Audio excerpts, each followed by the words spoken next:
Imagine right now, what does the apocalyptic destroyer of worlds look like? Stop thinking, because you're wrong. It's these pudgy pink terrors. Kirby, Nintendo's floating puffball of never-ending cheer and dreams. And Majin Buu, the most vicious monster in the Dragon Ball universe. He's Wiz and I'm Boomstick. And it's our job to analyze their weapons, armor, and skills to find out who would win a death battle. Over 1,000 years ago, an epic war waged throughout the universe. The legendary Star Warriors battled against the vile nightmare for the freedom of everything that ever was. Ultimately, good prevailed, but at the cost of many, many lives. Yet one infant Star Warrior escaped the carnage, destined to awaken a millennium later and save the galaxy. His name is Kirby. Hi! Wait, what? The cute and cuddly pink puffball who lives in Happy Land? Are you sure you're reading the right backstory? Yes, he crash-landed on Popstar, the most confusingly shaped planet ever, and has been defending the Kingdom of Dreamland ever since. But look at him! He's just so adorable and cuddly. He couldn't hurt a fly. Kirby is a ravenous cannibal who thrives on the blood of mass murder. Did you do this? Holy shit! He may not look it, but Kirby is a powerhouse. He possesses incredible strength, speed, durability, and an arsenal stranger than an average day in Florida. His trademark power is his inhale ability, which sucks almost everything in with a powerful vortex. With it, he can clear out everything from a quick meal to an acre of forest in a matter of seconds. Plus, Kirby's body is malleable, allowing him to stretch his mouth and inhale larger objects, though he does have trouble wrapping his mouth around extremely large and heavy things. Like my dick! Kirby weighs practically nothing, allowing him to inflate his body and fly like a sentient balloon. He can also traverse the skies and outer space using his personal vehicle, the Warp Star, which he can call up at any time on speed dial. No, really, he uses a cell phone. Somebody get me that number. I tried 1-800-PINK-RIDE, but it was something else. The Warp Star is Kirby's primary means of transportation through the universe and can fly at speeds faster than light. It is forged of Kirby's own energy, so while delicate, should it be destroyed, Kirby can easily create a new one on his own, making the cell phone kind of pointless. I'd be happy to take that phone off of his hands, though I'm a bit iffy on standing anywhere near that star-driving balloon marshmallow. Look at him! He doesn't even care! He's a monster! It's about to get even worse. Guess what just happened to that poor creature? See, when Kirby swallows a victim, they don't exactly die. Turns out Kirby's stomach is, in fact, an entirely separate and endless dimension of reality. So he never feels full. Talk about getting your money's worth at an all-you-can-eat buffet, though. Kirby can trap thousands of victims in this abyss. Then, he can actually enter his own stomach dimension and draw from his captive's power using his copy ability. How in the hell does he, swallow himself? He likely projects an astral image of himself within the dimension which can act on the physical plane. Sure. Anyway, with the copy ability, Kirby's form and power change based on what he's eating. By devouring an enemy with a mallet, he can become Hammer Kirby, a master of whack-a-mole. Fire Kirby can unleash a torrent of flame and survive all manner of heat. Ice Kirby freezes foes solid. Wheel Kirby is fast enough to drive around the entire Kingdom of Dreamland in under 2 seconds, though who knows how he can see where he's going. There's Mike Kirby, whose singing talent is apparently so awful, everything that hears it dies.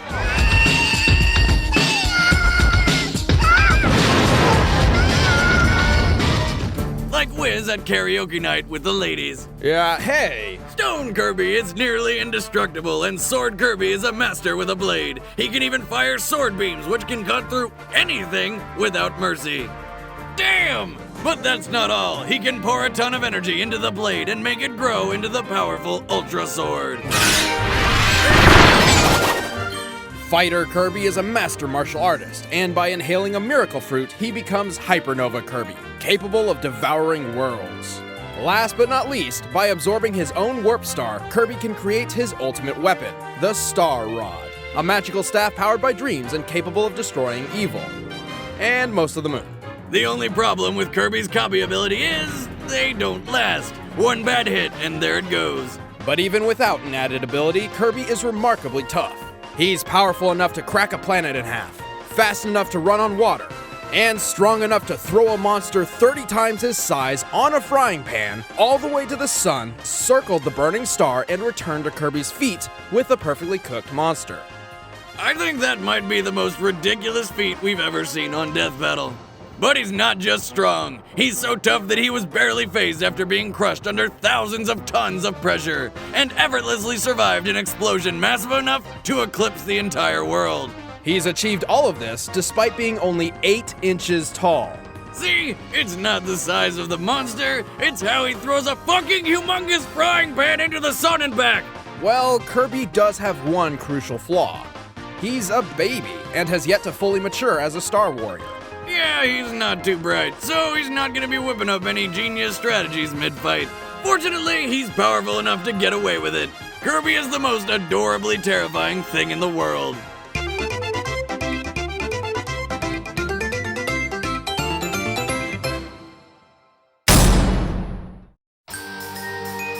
True terror is something unpredictable, unstoppable, and dreadfully deceiving. A perfect description for the pink monstrosity known as Majin Buu.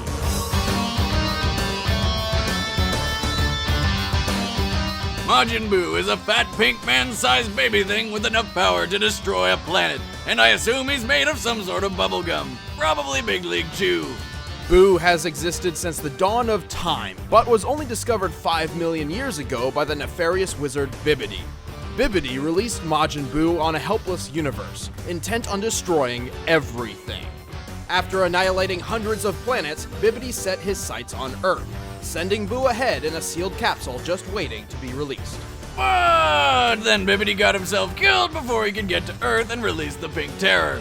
But no worries, the weird lizard wizard thing had a backup plan in the form of a magic clone named Bobbidi. Yes, clone, not son, that was a mistranslation. So Bibbidi, Bobbidi, and Boo, put them together and what do you get? A Disney lawsuit. Anyway, the doppelganger Bobbidi set out on a quest to recover Boo and complete Bibbidi's plan. Eventually, Bobbidi found Boo and opened the monster's shell. But turns out there was a slight defect, and Boo was... A complete idiot! Is this the great Majin Buu? Are you positive? Boo is the equivalent of a man-sized toddler with the power of 1 billion nuclear warheads.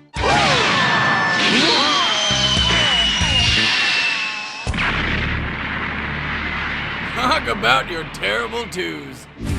Boo has a ridiculous arsenal for killing worlds. He can fly, shoot lasers, destroy cities by breathing too hard, and can fire a beam from his head penis that turns people into candy. Boomstick, that's not his genitals, it's his... well, actually, I don't know what it is. Which brings me to his strangest ability, his whole body in general. Whatever he's made of, it's magic in nature. Boo's body can be pulled, stretched, or even ripped apart with no negative effects. He can even pull entire slabs from his belly and use his own flesh as a weapon. This is just getting stranger and stranger. Yes, and he apparently does feel pain, though it seems to please him, like some sort of combat masochist. Fortunately, his body can regenerate almost instantly. He can be blasted to smithereens and reform himself in seconds. He's practically invincible. Boo can mimic any key attack after seeing it in action only once. This is how he learned Goku's Kamehameha Wave and Supreme Kai's instantaneous movement teleport. But his copying prowess goes even further. He can physically absorb other people, transforming his mind and body. Yes, come to me!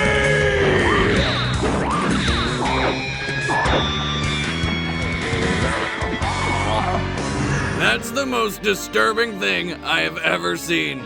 Each version of Boo has a different personality based on whom he's absorbed. Fat Boo is cheerful and childlike due to absorbing the carefree Grand Supreme Kai. But then there's his original and most dangerous form, Kid Boo.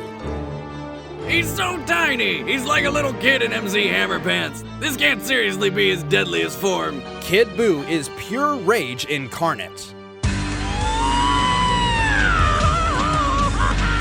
He can get so angry, he's capable of tearing holes in the fabric of reality just by screaming. Or if he's fed up with whatever planet he's on, he'll just blow it to bits with his planet burst attack. In a universe chock full of planet busters, Majin Buu is one of the strongest. He has destroyed entire galaxies by systematically obliterating each planet one by one over time. He's defeated most of Dragon Ball Z's most powerful characters, including Vegeta, Gotenks, and Gohan. He one-shot the King of the Demon Realm and easily bested the Supreme Kais, who are like the gods of other gods, so needless to say, Buu is pretty friggin' strong. But he's also extremely cocky, caring little about strategy or personal safety. And while his regenerative ability seems to make him indestructible, Buu is one of the only Dragon Ball characters whose body has been visibly affected by ordinary bullets. And while being able to destroy planets, his body's not tough enough to tank the explosion, forcing him to regenerate from a mess of pink particles. Despite having the mind of a child and a body of Play-Doh, Majin Buu might just be the deadliest villain in Dragon Ball history. Make it big.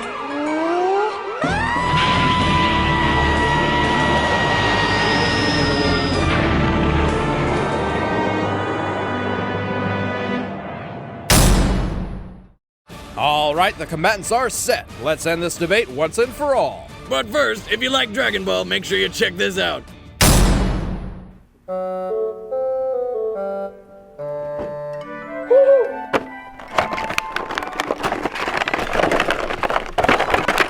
Super Saiyan God Goku, he's my best friend. Then why do you hate me, Buster? What? My Super Saiyan God form would eat Superman for lunch, like a delicious muffin. That's right, I'm talking to you, Ben Singer. Bet you can't even sing. We see them, Ben. They're very angry. We see the comments. We see everything.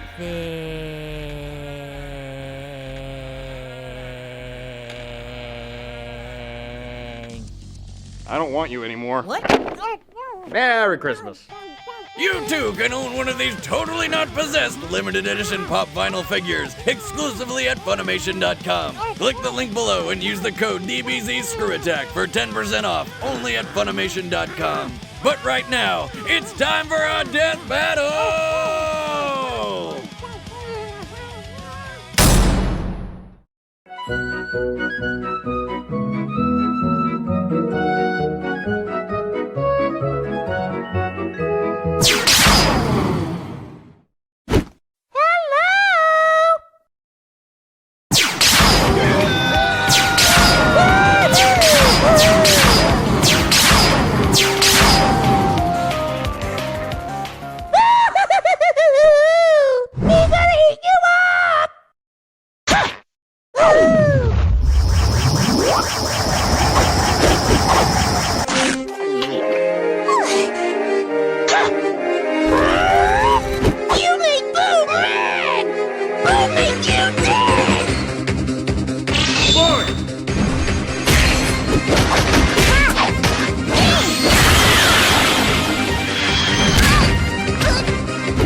Hi!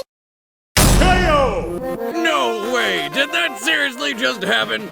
Yep, oddly enough, Kirby's strength, speed, and durability matched and surpassed Boo's. Yes, Boo has more destructive capability, but Kirby's inhale and copy ability let him absorb and rebound anything that could have killed him. And Kirby's no slouch when it comes to power. He tanked a planet-sized explosion without a scratch when the same kind of blast turns Boo into mush. And remember the frying pan thing? Popstar is approximately the same size as the planet Shiverstar, which is actually a post-apocalyptic Earth. This means Popstar's gravity and escape velocity must be similar to that of Earth's. Throwing the giant acid monster Popon up to the sun means Kirby threw at least 3.5 tons over 25,000 miles per hour. And that's not even counting the giant frying pan or the return trip. And Kirby's Warp Star moves faster than light, a speed Boo has never had to combat before. But Boomstick, Boo could have teleported away from the Planet Burst Ball, right? Well, his instantaneous movement has limits in extreme situations, such as when he didn't use it when a similar giant ball of murder was killing him at the end of Dragon Ball Z. Boo just couldn't stomach this fight. The winner is Kirby.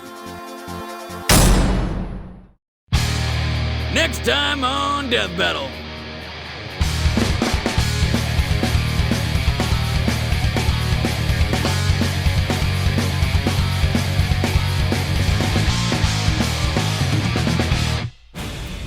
Have an idea for a death battle? Leave it in the comments below. Want to win a copy of this episode's script signed by Wiz and yours truly? Well, scroll down to the Gleam widget below and enter to win. Thank you for watching.